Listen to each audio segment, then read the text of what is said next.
Andriamanitro mankasitraka anao izahay fa nataonao malagasy. Tena tianay, mahafaly anay, mahafinaritra anay ary ankasitrahanay ny maha-malagasy anay. Mifona aminao izahay ho an'ny manam-pahefana rehetra, ny mpitondra fivavahana sy ny vahoaka malagasy.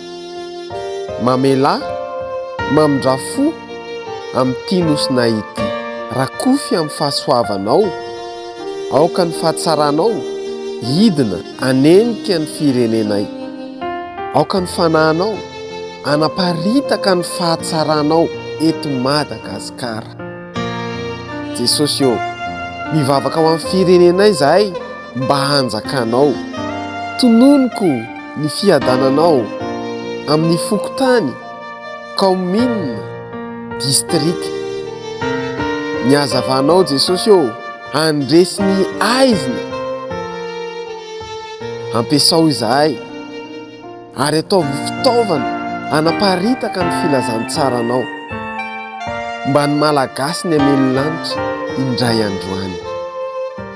Dia ho tany sambatra ilay Madagasikara anay. Amen.